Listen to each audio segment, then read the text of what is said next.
정부가 어제 사회적 거리 두기 단계를 1단계로 완화한 가운데 오늘부턴 마스크 착용을 의무화하는 새로운 법이 시행됩니다. 대중교통이나 병원 등은 물론 야외 집회에서도 마스크를 반드시 써야 합니다. 오늘부터 한 달 동안 계도 기간을 거칠 예정입니다. 집회가 많이 열리는 광화문 현장에 YTN 취재기자 나가 있습니다. 홍민기 기자. 네, 서울 광화문 광장입니다. 네, 야외 집회에서도 마스크를 의무적으로 착용해야 한다고요? 네, 그렇습니다. 우선 제가 나와 있는 곳 매일 많은 집회와 시위가 열리는 광화문 광장입니다. 탁 트인 야외지만 많은 사람들이 모여서 구호를 외치기 때문에 감염 위험에서 노출돼 있는 곳이기도 한데요.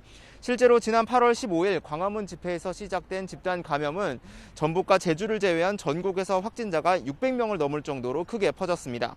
당시 집회 참가자들이 마스크를 쓰지 않고 발언을 하는 모습도 찾아볼 수 있었죠.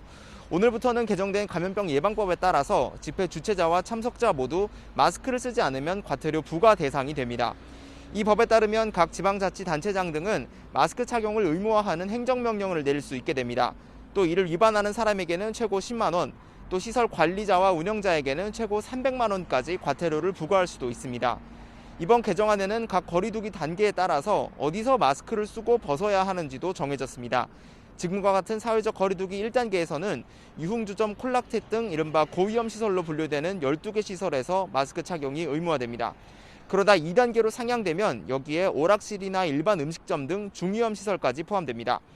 불특정 다수가 이용해서 감염 확산 우려가 있는 이곳 집회 장소나 대중교통, 또 병원 등 의료기관과 요양시설에서는 거리두기 단계와 상관없이 항상 마스크를 써야 합니다. 네, 결국 오늘부터 의무적으로 마스크를 반드시 써야 한다는 건데 안 지킬 경우에 당장 오늘부터 과태료를 낼 수도 있는 겁니까?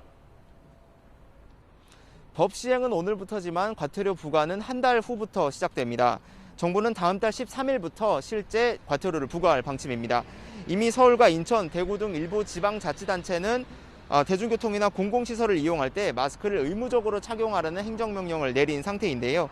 각 지자체도 계도 기간이 끝나는 다음 달까지 세부 지침을 내놓을 예정입니다. 그렇다면 어떤 마스크를 써야 할까요? 비말 차단 효과가 입증되지 않은 밸브형 마스크나 망사형 마스크는 올바른 마스크 착용으로 인정되지 않습니다.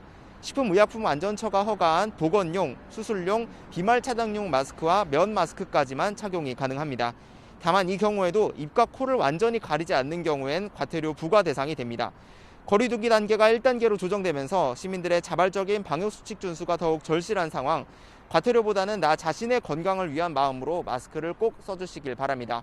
지금까지 서울 광화문 광장에서 YTN 홍민기입니다.